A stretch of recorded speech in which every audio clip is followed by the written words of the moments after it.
So, hi everyone. Thank you all for joining. I've seen a few people dropping messages in the chat there just to say hello. So thank you for already starting to participate there. Please feel free to ask questions and to engage in the chat, to share things in the chat as well as we go through this. And over the next 30 minutes, what we're really going to be doing today is pretty much a chat with each other. So hopefully it'll be quite informal, but also I hope that you'll learn quite a lot from James and the stories that he has to share about his experience of working at Royal Mail and their content strategy there. So just a final check that I am sharing my screen and that the audio is currently okay. And a reminder that this session is currently being recorded. So hopefully everyone is okay with that. But if you're not, feel free to jump off. We'll share the recording after this with anyone who's signed up. So yeah, let's get things going. So hi, thank you for joining. I'm Helen Marshall. I'm head of learning here at Thrive, and I'm joined today by James Barton from Royal Mail. So looking forward, like I say, to having a nice chat with everybody. But before we get into the kind of the bigger questions that we're all here to investigate, I thought we'd start off with a few festive questions. So let's start off with stamps, just to get people in the Royal Mail mood. How many stamps are Royal Mail employees given as a gift at Christmas? This is a bit of trivia. Drop your answers in the chat and we'll see who gets closest. And James, I'm going to throw this over to you once in a minute, once we have a few answers coming in to do the big reveal. And we've got 30, 20, 34. Oh, a big range here. Another 6. So, James, do you want to do the big reveal? How many stamps? How few friends do you think I have? So it's 50 first class stamps every Christmas, and they come on nice big official sheets, so they feel really special. Wow. So are they? I was going to ask this. Are they like the normal first class stamps, or are they like the special Christmas stamps that you get? They are the special Christmas stamps that you get. Yeah. Well, I do have and I don't collect stamps, but I've got a special place in my heart for a Christmas stamp. I do like them. You know what, the best year was the year that we got married. Having 50 first class stamps was a real head start on that. Brilliant. So one more trivia is and this one I think is a good one. How many temp staff are employed by Royal Mail during the festive season? Guesses in the chat, please.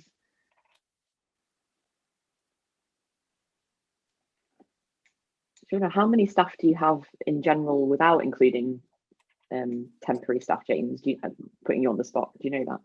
No, it's I was gonna say a very specific number and then say about next to it. I was gonna say about 142,500, but it's just over 140,000, give or take. Yeah. So got a few answers coming in here: 6,000, 10,000, 20,000, 30,000. It's going up. So yeah, I think people generally are in the right ballpark there. If you want, they are absolutely in the right ballpark. So this year it's around 20,000. Yeah, I was quite surprised by that. But then, given the context of having around 145,000 staff, 20,000 seems realistic now. I feel like that anchoring exercise really helped people out there. Yeah, I gave it away, didn't I? And then last one, more of a festive themed question. What's your favourite festive treat? So there's no right or wrong answer here. This isn't Royal Mail specific. I wanted to get people in the Christmas spirit. Maybe a bit too early for some people, but I'm going with it anyway. So James, what's your favourite festive treat? It's got to be mince pies. Homemade, though, not the shop ones, like the homemade proper. Yeah, they're the best. Love a mince pie. Ooh, what have we got here? Bacon and chestnuts. Oh, interesting. Oh, nice. Yeah. Mulled wine, Baileys. Love a Baileys. I'm a fan of Christmas cake and cheese. probably showing my Good, northern roots good, there. good combo. Oh no, that's. I mean, I don't know if it's a thing here, but it's a thing in our house anyway. Good old Wensleydale and Christmas cake. Lovely. Pigs in blankets, brie and cranberry anything. Oh, this is making me hungry now. We shouldn't have asked this question.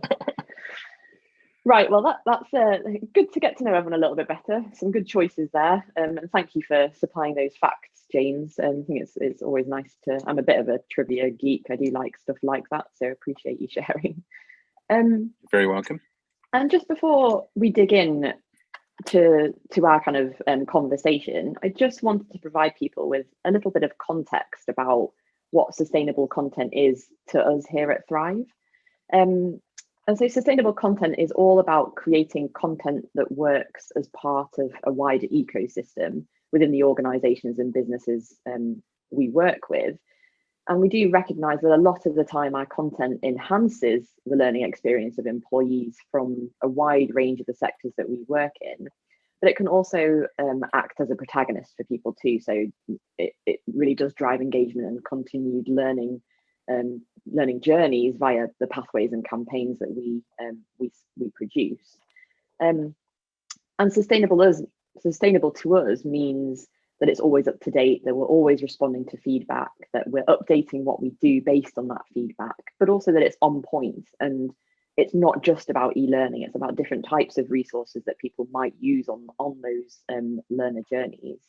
So that's one side of it. And then the other side, which I know James is going to dig into in a moment, is about the human side of it. So the relationship that we offer in terms of the service that we wrap around the Content Club, figuring out how we can best use our content as part of your strategy, and really working with our clients in order to figure out what that is and how we can work together. So there's those two parts. There's the content development side of things, and then there's the human element side of things in terms of that relationship we have with our clients as well. And we really want to encourage people to start asking the right questions when it comes to content. So we really want to move past the lots of things we've heard in the past. So how many titles do you have in your catalog? We need e-learning modules. That's the only thing that works. Or we need all this text from a procedure into a course. That's the only thing that's gonna ring true with our employees. And we really want to flip that narrative. So we're getting people to ask, how often do you update your resources? How do your resources fit around other bits of content? And what types of resources can we use to give people what they need in the moment? And that's where we're trying to move away from that. E-learning is the only answer here. So thank you for bearing with me while I introduce what sustainable content means to Thrive. And now, James, I guess over to you really. We'd love to hear a bit more about the journey that you've been on, and where what's changed for you recently in terms of your strategy and your kind of the bigger picture that you're dealing with in your team at Royal Mail. Well, that's a cracking question or three there, Helen. Thank you. So I guess thinking back to how we all got to know each other, doing what we do in an internal design and digital team. Obviously, we spend a great deal of time producing things in house. We've got a very talented team of designers who do all of that, but of course we've got a small team who can't meet the demand of the whole organization for every subject all the time. So we also spend a lot of time taking a look at what's available in the market and finding things at the right fit, and it's one of those sort of right time, right solution things that actually obviously had seen Thrive as Thrive emerged originally, but we'd actually got an organizational spend freeze at the time. So my curiosity was cut off by finance, unfortunately.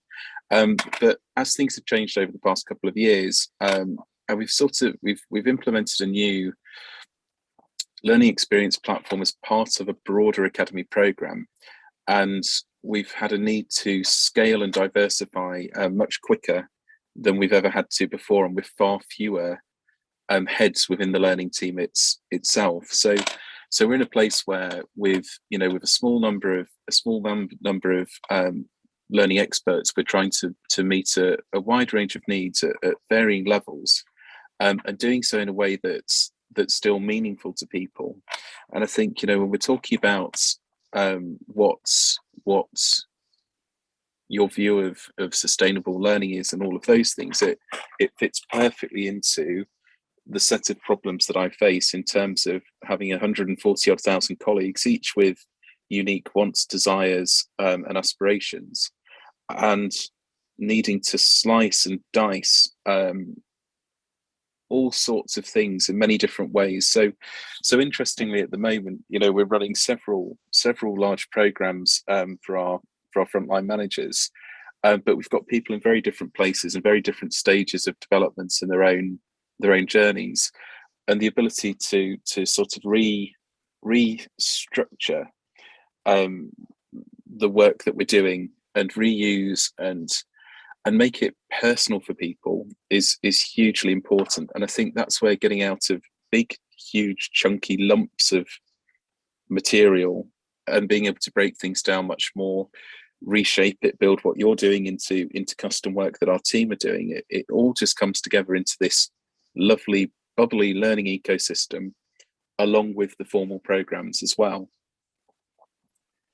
Yeah, and that idea of that ecosystem and fitting into what's going on in your organization, and also the other clients we're working with as well. I mean, it's really important that we can do that, and we're aware that we're part of that bigger picture as well. And for you, it sounds like it's gone from looking at things at a really large scale to maybe honing in on smaller aspects and looking at smaller changes you can perhaps make more consistently. Is that fair? Yeah, and I think the thing for me that's really important is that you can get lost in the scale of your organization. So when you look at a workforce of 140 odd thousand, the vast majority of postmen and postwomen, we've got a much smaller management population, but you can very quickly get into ocean boiling territory. And with the desire to provide solutions for everybody's problems, you end up by prioritizing everything, you prioritize nothing. And I think that's been one of the shifts in the way that we've done things recently, is that before, we'd looked at big scale solutions, large amounts, large volume, but we lost sight of those small individual personal experiences, the things that actually change behaviors, that solve problems, whether it's performance support or learning. And that's really the thing that's been really important. So dialing right into those points of need, dialing right into things that are very, very personal, and then shaping and placing journeys right where they need to be. That all sounds really good, and I think I'm sure there's stuff that people who are on the call can take away from that in terms of how they might approach their strategy and maybe shift their thinking slightly, or feel reassured that they're already doing that and they're maybe on the right track. And that does lead in nicely to the next question that I wanted, or not question, but comment I wanted to make, really. And this kind of came out in our pre-webinar chat, the idea of content as a gateway to a wider experience. And again, that's kind of probably touching on that idea of the ecosystem that you just mentioned there, but it was a really nice way of thinking about our content and what it means to the clients that we're working with. So I wondered if you could maybe add a bit of context to that statement, if possible. Yeah, I think for me, it's about finding things that we've got spark interest on the slide, but I sort of actually it's more like sparking joy, right? Because there's lots of stuff that we need our people to do to meet various needs, and then it can and it doesn't have to be soul destroying. And I think what we've seen, and it's both due to the way that we're sort of using different sizes, scales of content and presenting things differently, sharing them in different places, but it's also sort of a bit of attitude as well. So I guess what it's about is finding these tiny little moments that spark some kind of emotional response. And it might not be joy, but the reason I say joy is because your stuff makes me smile, because it's always so beautiful, and that for me always makes me really happy. But sparking those little moments of emotion that give people a nudge, whatever that nudge may be. And I think, as we're more closely connecting what we do with our communications team through social communications platforms and sort of right into the heart of our learning systems and our learning journeys, those moments, those little sort of micro feelings that get shared through the workforce become really important in actually generating any kind of action, even if the action is just to go away and contemplate development rather than actually doing something. Yeah, I love that idea of micro feelings. I think you've maybe coined a new term there. I've not heard that before. I'm having a few micro feelings right now, I think, Helen, having said that out loud. I think you're right, though. It's that idea of sparking emotion in someone, and that emotional response, whether it is joy or excitement, or maybe even sadness, or empathy, some like whatever it is, in terms of making people feel connected to whatever the content is that they're dealing with, and then encouraging that continued, relationship with your content. And that's obviously really important to you. The thing about feeling. We had an interesting example of a piece of bespoke content earlier this year. Polarizing, amazingly polarizing. So it's really fascinating. Some work with our cybersecurity team, sort of revisiting our information security awareness program, but through what can only be described as a gloriously geeky storytelling, beautiful animated. I clearly loved it. And the vast majority of our people loved it too. But it also made a small minority of people incredibly angry. But it made nobody apathetic. So as you sort of see the feedback coming in, people getting extremely wound up, or some people sort of feeling patronized because it happened to be funny, and that's a strange one for me, but everybody felt something. And that's going to stick, that's going to generate something. So I think the worst thing is apathy. Even if you generate an emotion that you wouldn't prefer, it still sticks. Yeah, that's so true. I mean, obviously you don't want to upset people, but also there is that way of, even if something has the wrong type of emotional reaction, there's a memory attached to that, and then you can work on what it is that you need to do after that. We have actually had off that back of that conversation, we've had a question from Abby, who's asked, in a learning environment, how would you spark joy to those who are not digitally competent? I don't know if you've got any thoughts there.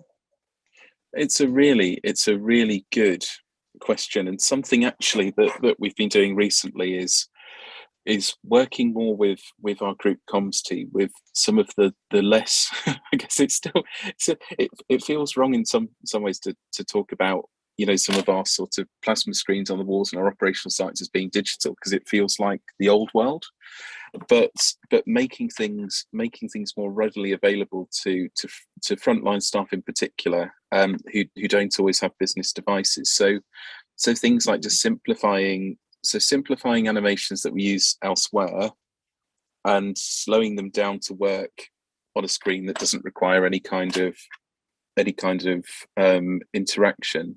But also, of course, when we're in operational sites where we've got large numbers of people, we've got a lot more flexibility, because for support functions, people like me, we're dotted around all over the place.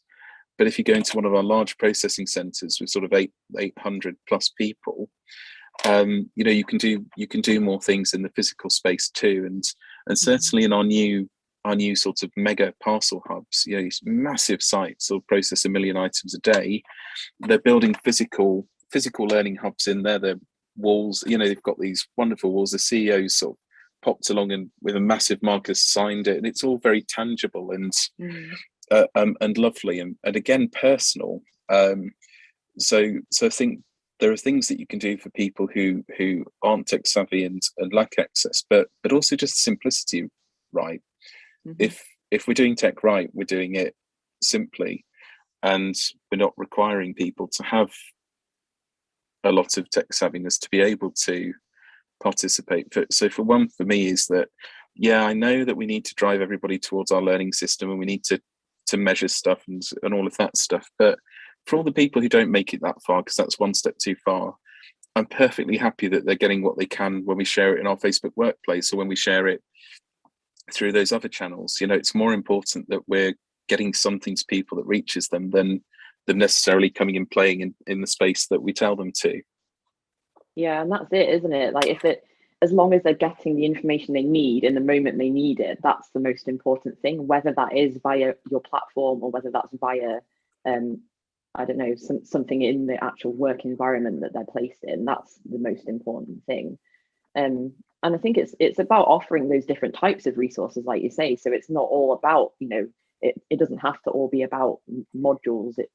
Look at the things that people actually need in the moment, and maybe there's something that you can create there for people too. And if there's not something, then what will the solution be in order to get there? So yeah, great question, Abby. So thank you for asking that. And then I suppose one of the other things that I mentioned, I suppose in that introduction to what sustainability is around this idea of an extra teammate. So the service that we wrap around the Content Club is all about establishing those relationships with our clients, and also making sure that we understand what you're up against, what your challenges are, and how we can help that. So again, James, would you be able to kind of dig in a little bit here to how that's benefited you as a team? Yeah, so for me, I sort of positioned earlier that we do have a very small learning team full of very capable people, but there are only so many brains, right? And there's only so many hours in the week, and really what this comes back to is I think how you view suppliers and the work that you do together is absolutely crucial. So you still see it about the place in some organizations and some areas where people still have this really weird sort of almost adversarial view about how everybody works together, and sort of this very mechanical approach. But what's really helpful is having a bunch of people that we can pull on, that we can share ideas, problems, challenges, whether they're immediate or future, and just get together, get a different view. So somebody that's a bit further away from the problem, but also just another brain to process some stuff. So certainly when we've been trying to scale up a load of curated content for the Royal Mail Academy, it does take time. And if you want the stuff to be validated, you want to make sure that we're putting cats attacking. Like, go away. You want to make sure that you are actually putting the right stuff in there. The challenge we have is purely capacity being able to process that, and of course organizational blindness, which you can't help when you're part of an internal team. Things can get a bit bound in, and what I've really loved with you guys is as with a few of the other, I'm going to have to let the cat out, as with a few of the other people that we're working with at the moment, what we've actually done is assembled I love cats too, just not when they won't stop meowing when you're trying to concentrate, but it could be worse. It could be the 6-year-old, but is get this little crew of people together, and the meetings sort of vary depending on what's going on. We either put them in sort of weekly, monthly, and it just lets us all gather around a problem, play to the strengths of each supplier, to the strengths of each person on the call, and just have this extension of the team, but who can give us so much more, and who can just give us their undivided attention for that short burst of time that they need it. So that's what's really powerful to us, is just having somewhere else to go when we're maxed, or when we just need a different view. Yeah, that's great. And I think it's, like you say, it's recognizing for us that we're also part of that wider conversation, and we're just one part of that puzzle for you, and we need to work best with all of that good stuff that you were talking about there. While you've been talking, there's actually been a question from Simon come in the chat, which I think is probably worth picking up, which he said it's great to hear people talking about connecting learning and internal communication. So what do you find works, and what advice would you give to people who want to see learning content amplified to the whole organization. And I think, James, this might be something you have quite a lot of experience in. Well, this is interesting because I've got quite a lot of experience of getting it wrong, and then occasionally of getting of getting it right. And I think one of the interesting things is, I don't know if it's the case for other people on this call, but there's this great big grey blurry space when you're thinking about internal teams in large organizations, where there's stuff that is right in that messy middle space of learning or comms. And I think in the past, sort of culturally as well as an organization, we'd often sort of butted heads and sort of tried to sort of separate stuff out. I think now we're in a place where actually we're all using each other's technology, we're all using each other's platforms, and the things are melding much more closely together. So just little things like, we often have things that, and this is, let's be honest, not the exciting stuff, but in the sort of compliancy regulatory space, where both posties on the front line and their managers are required to do something. And what we tend to do there is blend the experience between the comms platforms and the learning platforms, so that the manager almost has their sort of their pre-briefing prep and all of that stuff provided through learning, and they then go and deliver a session to their teams using the comms platform and the comms channels. So we sort of connect all of that together into a journey. But I think, a lot of it has been to do with us all being less precious and just trying to play more nicely and connect the things together. I think, if you'd have asked the same question a few years ago, we would have been talking about these sorts of big, heavy duty, old fashioned, traditional comms campaigns. But, since the organization's moved to Facebook Workplace as sort of the primary internal comms channel, it's just made things a lot less formal, a lot less structured, I suppose. And it's just opened up lots of different ways of engaging people and letting people lead the engagement. So rather than throwing things at people, let them do the talking and tell us what they need and share the things that are relevant to them, rather than this top-down, center-out shove. Yeah, and I think that's the awkward position people find themselves in, isn't it? That there's a lot of teams that have this set idea for what they want to implement and how they want to implement it, and then you end up with all these different tools and processes and ideas that you were all ultimately wanting to work for the same goal, but you end up butting heads, like you say, and not working as cohesively as you could do. So thank you, Simon, for asking that question.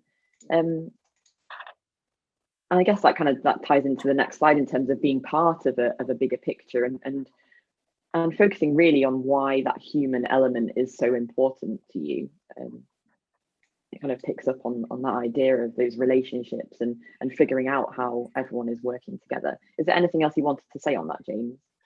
Well, I think it is just that we're on a journey, and what we can either do is we can tell you the next stop, or we can tell you the final destination. We can go there together. And I think the full transparency is really helpful, because I think this is where the getting the people that we work with together is so key to everybody understanding and also proposing. Let's be honest, on those get-togethers we have, people will happily and openly say, this is where we're strong, this is where we've got a bit of a gap. They'll ask each other for ideas and start sharing those, and it's just a much more helpful setup, I think, on both sides of the fence, because you're not running around in the support work that you do with us, duplicating each other's efforts.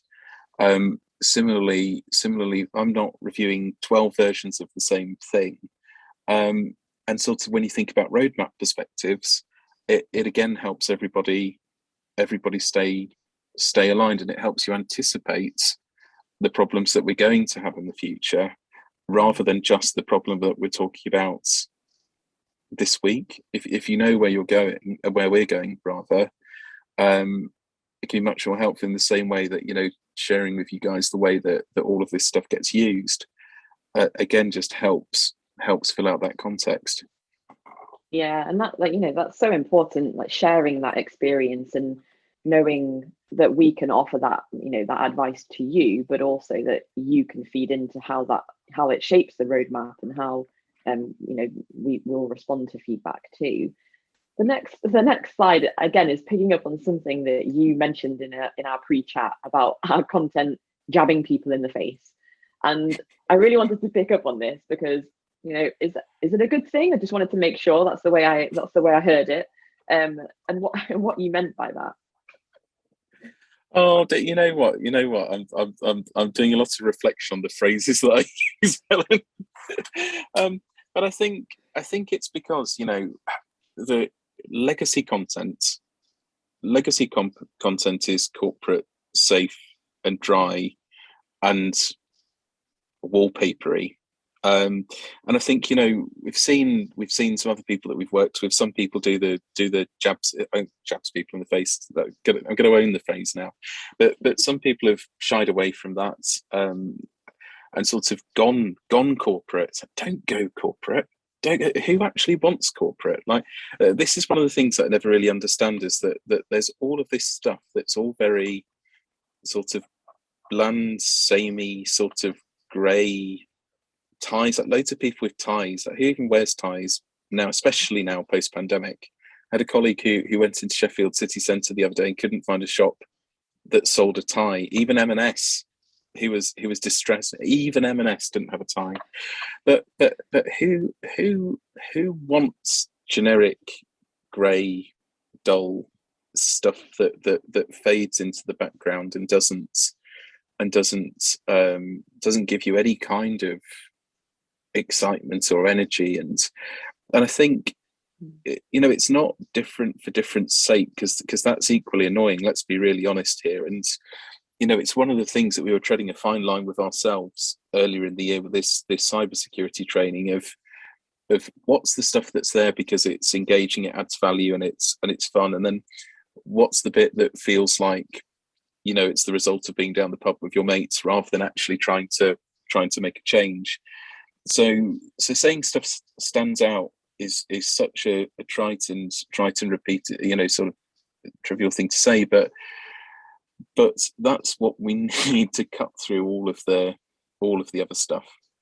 We need the attitude. I think when you read the scripting of the work that you do, it's the tone's different, it's visually different. It's back to that sparking joy thing. It's distinctive. That's great. That's all great to hear. And I think that idea of the key messages being really memorable, like we said, sparking joy. We try and deliver these. Again, there's another term here that you used in terms of gems of learning.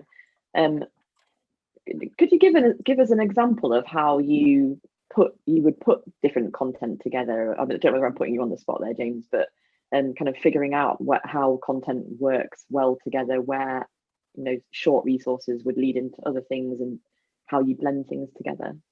I'm always up for a little bit of sort of freestyle learning design on the fly.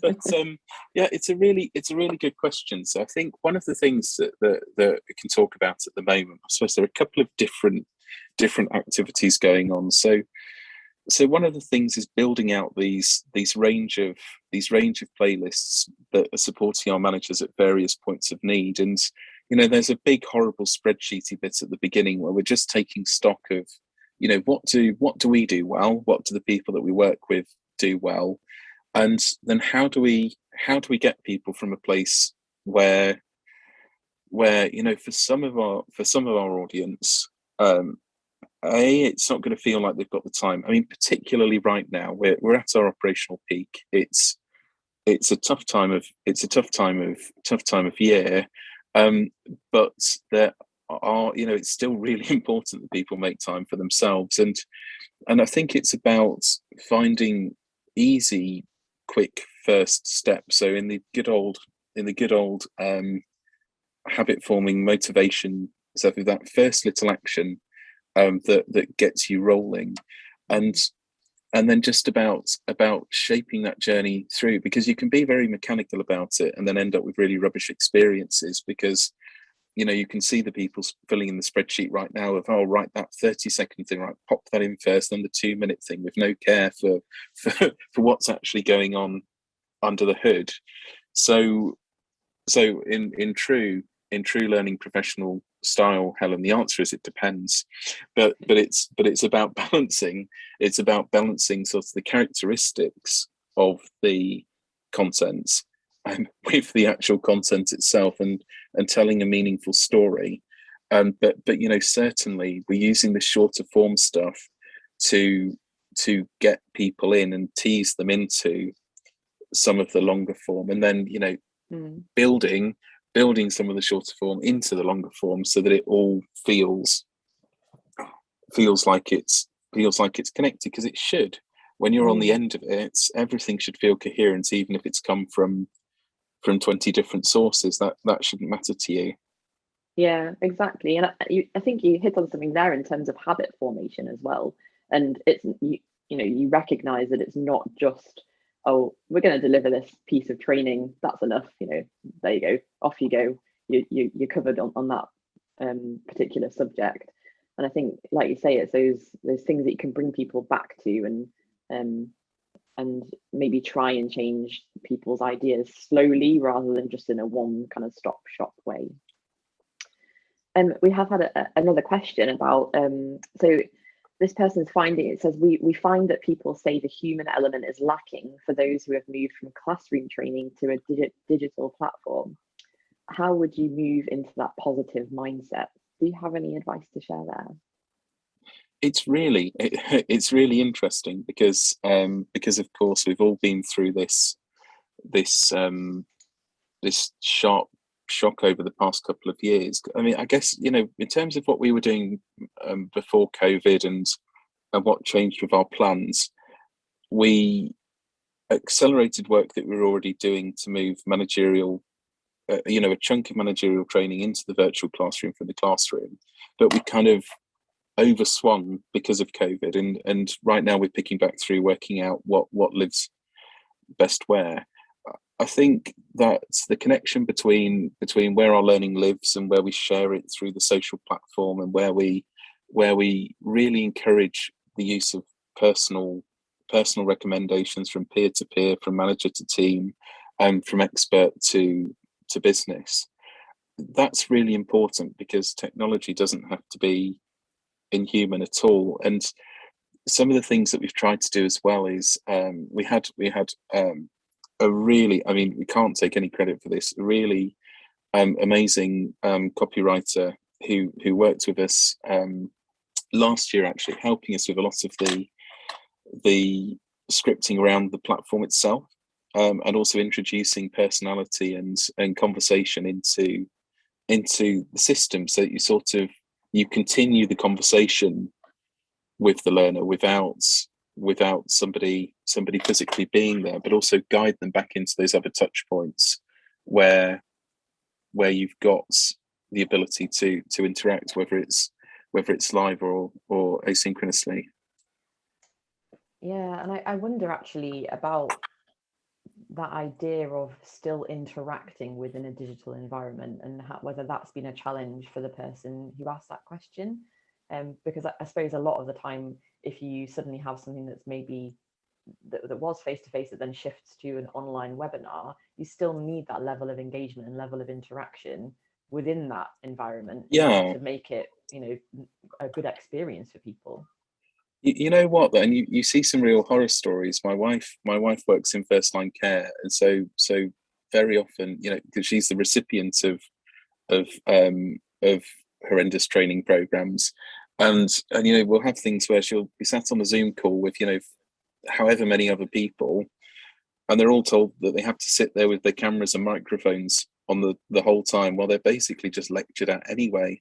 This thing, it just sounds horrible, but that's not online that's a problem there. It's just really, really poor practice. And similarly, it's happening in the classroom. I think you have to be a lot more thoughtful, don't you, when you're working in the digital world, whether that's instructor led or not, because you can't fall back on I guess just the convenience of people being in the room, and sort of all of those wonderful habits we've formed over many years. I mean, it's something that I also find really interesting when we have trainers from our team coming to work with us in the design team, particularly when they're working on digital, because it's almost, trying to remember you haven't got the voice of the instructor, and similarly in the virtual classroom, that you're almost having to turn the instructor up to 11 sometimes, and sort of over interact to try and maintain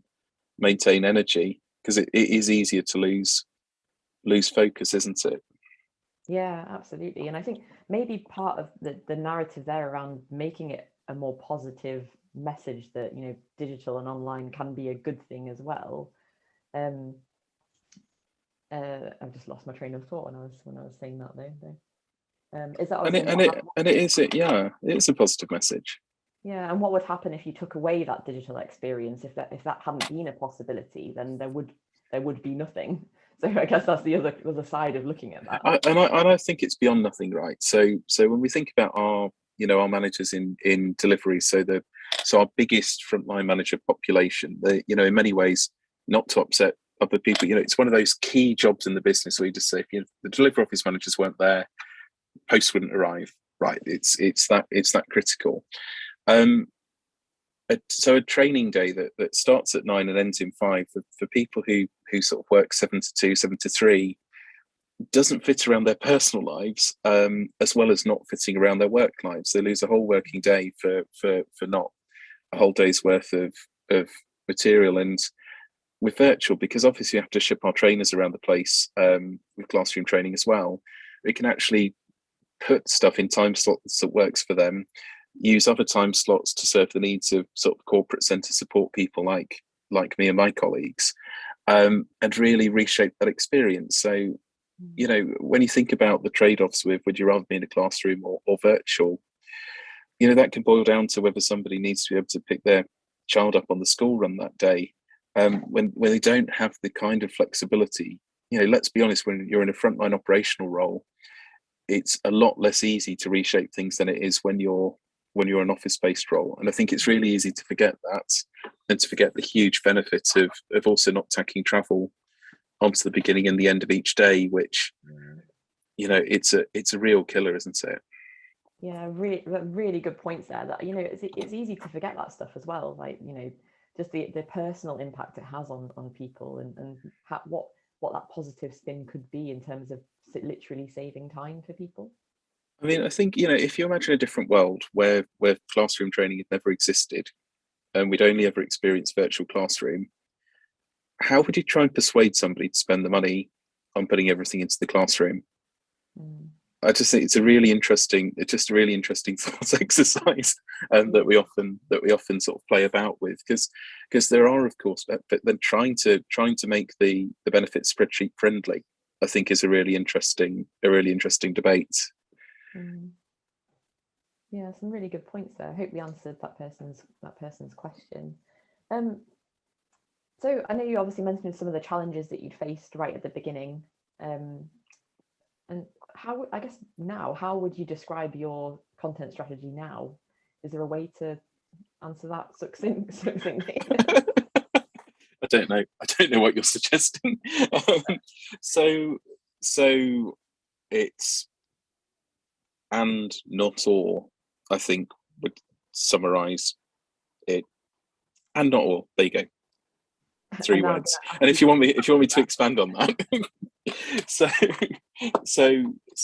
we don't look for a single solution. We look for a range of options. So we give ultimately, our customer choice, and we recognize that there are different ways to achieve the same outcome. Similarly, we don't look for one partner or one team to provide the solutions to all of those problems.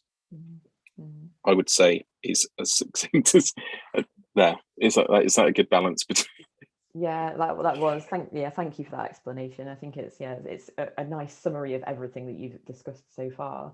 And we're coming towards the end of the session. We've got one more slide.